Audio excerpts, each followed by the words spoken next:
Imagine going to prison for fixing your own truck. These new trucks are not built to be fixed anymore. If a part is broken, it's not meant to be repaired, it's meant to be replaced. Fucking big piece of dog shit. Fuck you, Ford.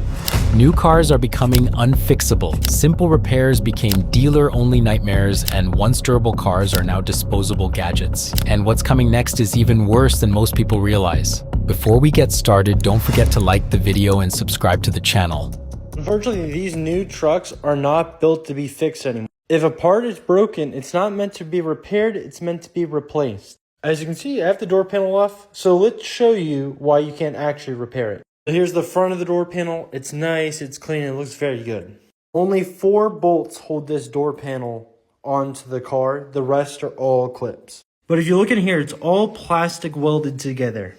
Everything is plastic welded. Even if you take off all these fasteners, you still will not be able to even take something as simple as the door handle apart. And that's actually what I broke. I broke this little ear off on the other one. And that required a whole nother door panel. Now, I did what everyone said. I bought a used door panel for this one that's currently installed in my truck. I do have another new one. So I actually now have 3 door panels for one truck. But it's the fact that everything is plastic welded together. It's not for the lack of skill. It's not for the lack of tools. I have all this stuff. They don't even sell anything separate, right? You can't get just that door handle. You can't just get just the switch. You can't just get the speaker grill. You can't get any of this stuff separately. So even if you disassembled it, you would have to do what I did, and you would need 2 door panels to put together one door panel. That doesn't make any sense. Might as well just buy another door panel and just have a new one. Okay, I want to show you guys something at ConExpo. This is the new DT12 automatic transmission. Here's some really cool things about the engineering on it. So they won't sell you anything to repair this transmission. You can't buy the parts. They won't tell you how to repair it.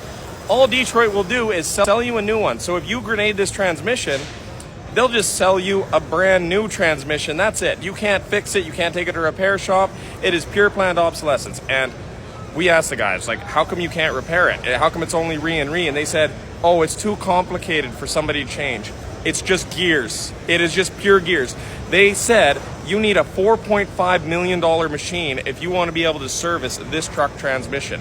This is exactly what we stand against at Edison Motors. This planned obsolescence that you can't repair it, we won't even sell you the parts, you need to just buy a new one. You can't fix it yourself. That's what they want. That's what we're going to, and this is bullshit.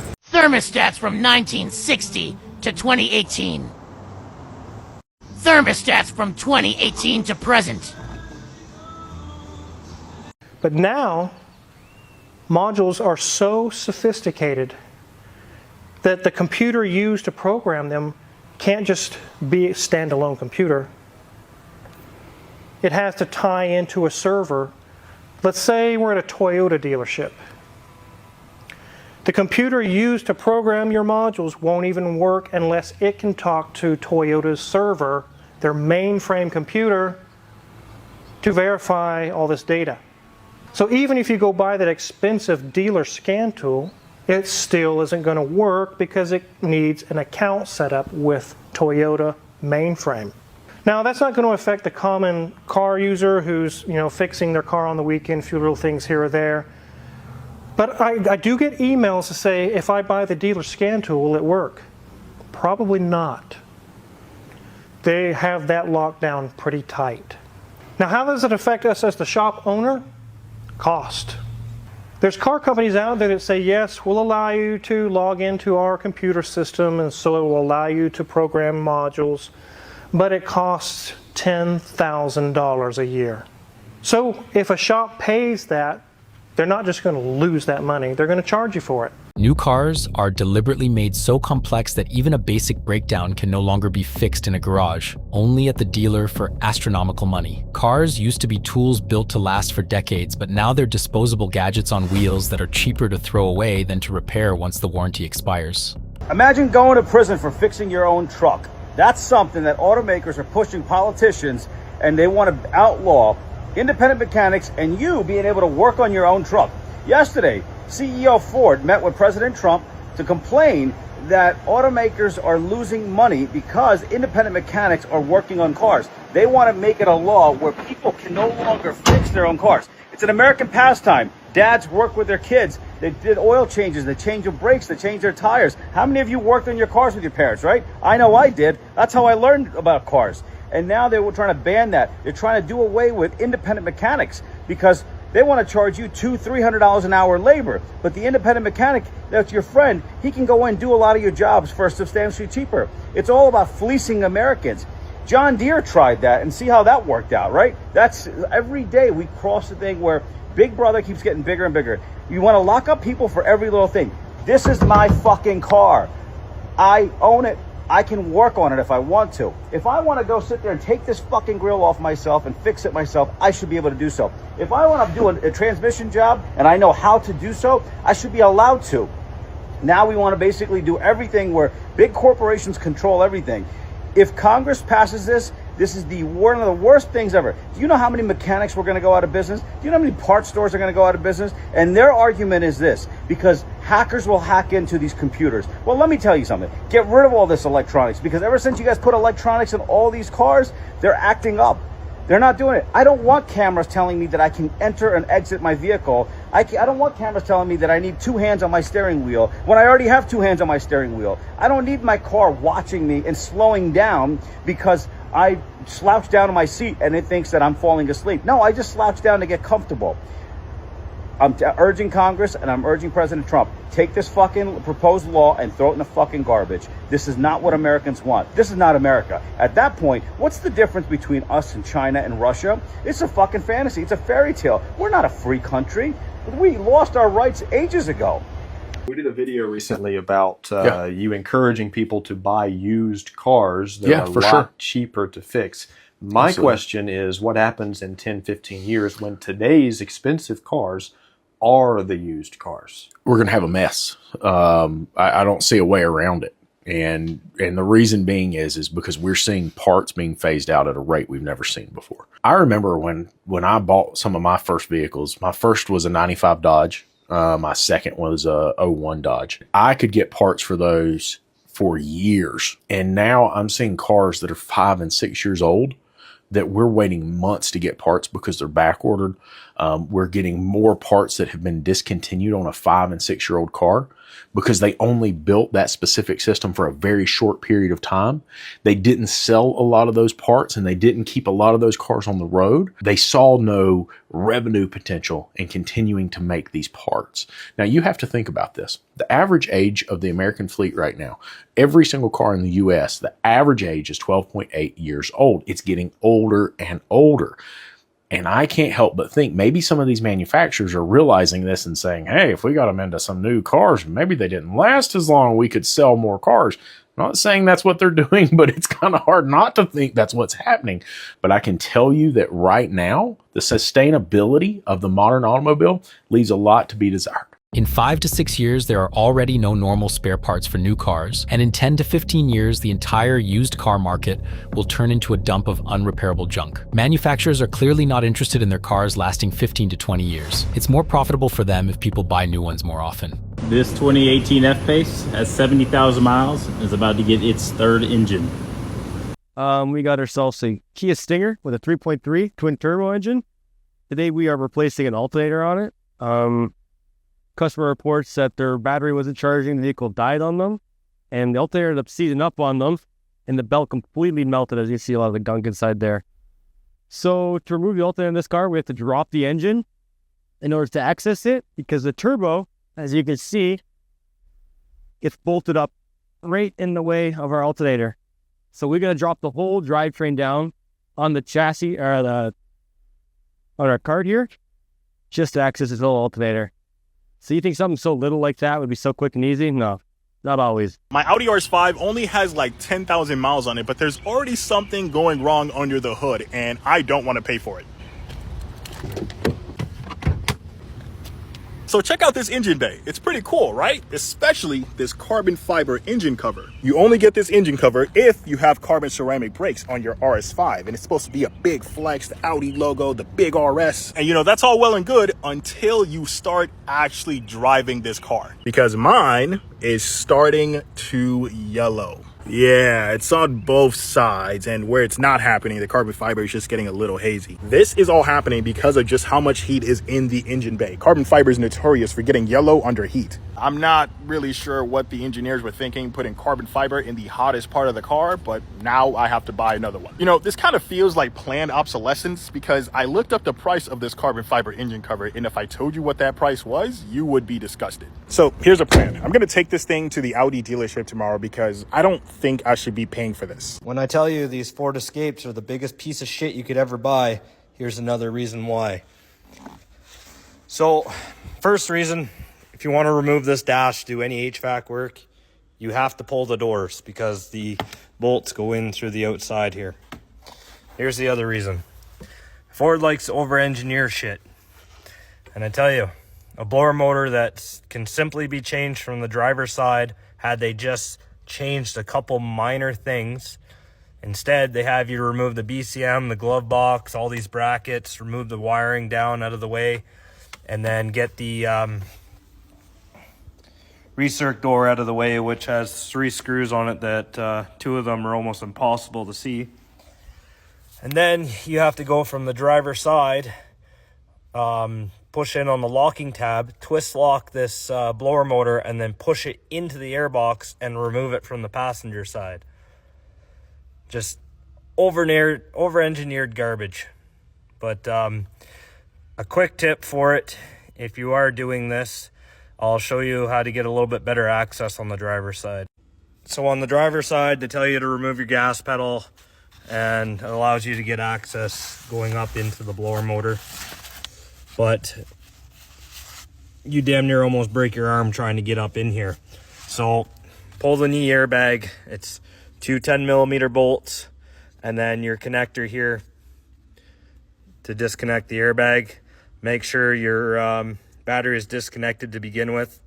So if you disconnect your battery, start on the passenger side, your system should be drained down plenty to not cause any issues. But again, that's just to be safe. Once that's removed, you can literally put your arm right up through here, right into the blower motor, and get access at the connector and then access at the little locking tab. And then it allows you to actually comfortably twist this blower motor and push it into the airbox, no problem, without breaking your arm. So when you're trying to put the screws back in, so there's 2 screws on the back side, one down bottom and one up in the top here, and they're about 8 inches in, and you can't see it without using a mirror. So what I use to put the screws back in is just a pickup tool. So that allows me to fish the screw in and then just twist it into place enough that it's not going to fall, and then I can get my Torx bit in there and then tighten it by hand. And then I use a little 1/4-inch wrench on the very end there, that way I can turn it and snug it up when I need to. So the pickup tool that I'm using is a Mac Tools FD622. So just a couple quick little tips, hopefully it helps. They turned a simple blower motor replacement on a Ford Escape into a 3-hour quest that requires tearing apart half the interior, removing the doors, the BCM, and even the knee airbag. Ford deliberately over-engineered the design so badly that even an experienced mechanic is cursing and almost breaking his arm. Ford did again. Super common issue, Fords on all these edges, Tauruses. The water pump, normally easy on most cars, right? It bolts to the front of the cover. Ford decided it's a good idea to put it behind the timing cover. See a ton of these, probably at least one a month, if not more. We got 2 in the shop right now. Basically, they made it so you got to spend $1,000 just to replace your water pump. You have to take the whole engine apart, valve covers, timing cover, and timing chain to replace your water pump on this. So Corey and I finally got this 2.3 long block out of this Bronco. And this is our first one. I've never had a 2.3 out. So that's the old one. We got to strip a little bit down to put it onto this one. But we were taking a look at kind of the general engineering and how much of a pain in the ass it was to get out. And we were looking, and if you guys notice, this is the motor mount. Okay, you got a mount, it has a stud that goes up through here, the stud and the nut attach it here. If you guys notice, the oil filter's right there. This oil cooler and the cooler, which has two coolant lines, inlet outlet, is all one piece. God forbid this chunk right here breaks, or the oil cooler leaks and has a crack in it, you have to replace the entire motor mount assembly just to fix it. One piece. Talk about fucking stupid. No bueno. I don't get paid enough for this crap. No. Reason number 5,438 why technicians hate engineers. It's a 10R80 transmission in a Mustang. EcoBoost. There's only one cat on this vehicle, and it's gigantic. That is the dipstick for the freaking transmission. Why couldn't we put it over here? Okay, kiddies, lesson of the day is, just because Ford puts a fuse box behind the glove box doesn't mean that it's supposed to be accessible. If you try to remove the glove box, you're just going to break these fucking tabs and you can never put it back together at all. Thanks, Ford. How you getting on this morning, boys? So first I'm going to burn off me Jesus hand here on this transmission oil cooler. So we got a Ford here, straight from Fogo Island. Come in, needs oil change. I just got to show you this thing that Ford engineers have designed, which is absolutely ridiculous. Just look at that. That makes no sense at all. I think they should start growing vegetables or something. So this is the drain plug. I call this the hope for the best drain plug, because I'm always hoping that it don't leak. The oil change on this Land Rover Defender Octa pays the tech 1.5 labor hours to do. Seems excessive, but look at everything you've got to take off just to access the drain plug on this 4.4 liter V8. This has to come off. This has to come off. This has to come off. This has to come off. To take this off, you've got to partially remove both inner fender liners. And then this panel also goes all the way to the midsection of the car. So what do you think? Is 1.5 labor hours to do an oil change excessive, or is it justified? Toyota, tell me how in the fucking hell I'm supposed to get the fucking bolt off for them fucking motor mount. What the fucking hell? This video is for the guy that designed stretch fit belts. I don't know you, but I don't like you. I don't understand why you would do this. This doesn't make any sense. I don't understand why. The belt system was fine. We went from V belts that needed to be tensioned, and you know, that was a little annoying. And then we went to automatic tensioners, a little spring-loaded action, and that was great. And that was great. And you came up with this? Why? Leave things alone. Sometimes they're fine. They don't need to be fixed. Leave things alone, man. If it ain't broke, don't fix it. That's the rules at the mechanic shop. New cars are deliberately designed to be as difficult and expensive to repair as possible. Everything is tied to electronics, proprietary modules, and software that only the dealer can understand. Even a basic failure turns into a full-blown quest. It's Thursday. I'm doing the water pump on this hunk of f***ing dogfuck 3.7 Ford f***ing whatever this junk is, 2013. Forgot. Doesn't f***ing matter. But I can't be the only f***ing asshole that keeps coming up with the same problems with this trash. Is every f***ing plastic connection breaks you touch. Every bracket that's stuck on these studs breaks. All of them break. Every f***ing thing wiring harness comes off. This thing goes no miles, 130,000. Everything I touch is f***ing you. Every f***ing piece, what an asshole f***ing factory motherfucker puts this shit together. All these bullshit locks they stick on here for whatever reason, who the f*** knows? Can't get them off, they break when you try to get them off. Everybody knows this shit. Look at this. This is what sucks up all the hours. Is trying to get this turd apart, and you fucking can't. Let alone a water pump driven by a timing chain. How thoughtful is that, you dumb motherfuckers? Any Ford assholes, man, this isn't on purpose, man. They got to do this to piss mechanics off. Because the owner of this fucking car don't know what the fuck a water pump even is. This is bullshit, man. I hate these motherfuckers. I hate all Fords and anything new Chevy. It's just shit. It's fucking trash. I hate it. It pays, but I fucking hate it, man. Everything is engineered like a 5-year-old did it. It ain't engineered to be repaired. You own this car, man, you'll be when you go get it fixed. Because you'll be doing a water pump an hour after you leave the fucking shop. factory, wherever you bought it, the dealer. It's a big nightmare hunk of shit car, man. Starts melting, you don't even know because the leaky hole in the bottom is so minute, you can't even tell it leaks until your engine's melting. That's how smart they are. They're smart. They want to fuck you real good. But this bullshit right here, those fucking red locks on the Dodge and on the fucking Chevy and on this fucking trash are a joke. Because if they get down in there where it's hot, they don't come off. They crumble off in pieces. And then good luck getting the fucking shit unplugged. I've lost an hour just getting the wiring off. All breaks like you see. It's a big piece of dog shit. Fuck you, Ford. Look what we got, man. I just mentioned this. 2019 Ford Ranger. Wonderful piece of fucking vehicle. Look at it. Big XLT Ranger. You'd think there'd be a 460 in this. But it's got a 2.3 turbo, which is completely fucked. Knocking like crazy. And I got to take it out. Nowhere to get torque converter bolts out. Look what you got to do.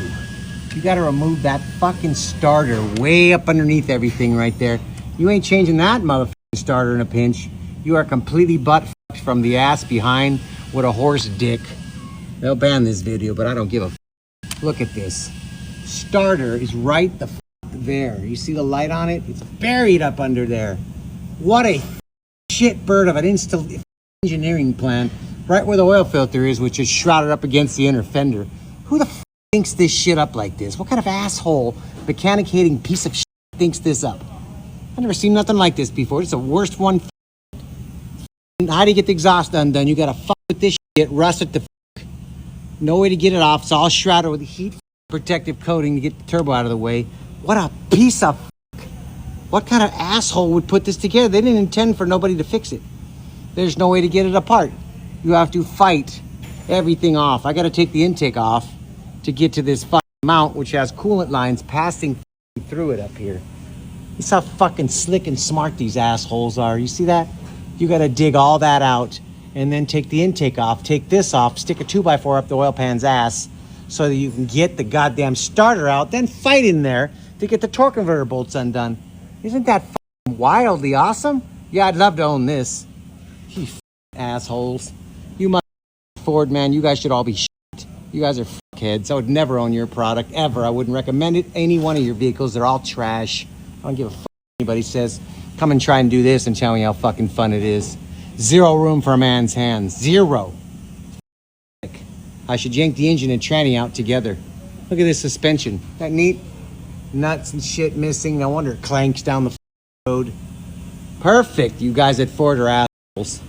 That's all I can say. The car you drive does not matter. A car is used to get from one place to the other, or to perform a job in order to make you money. It is not meant to look good in. A car is not a fashion statement or a status symbol. The only reason that you think it is because of corporate bullshit eroding your brain. You are being lied to by corporations trying to trick you into wasting your money. And it's going to make you very, very broke. The less car you own in your life, the more rich you're going to be. The choice is yours. Choose wisely. Thanks for watching. Don't forget to share your thoughts in the comments. See you in the next videos.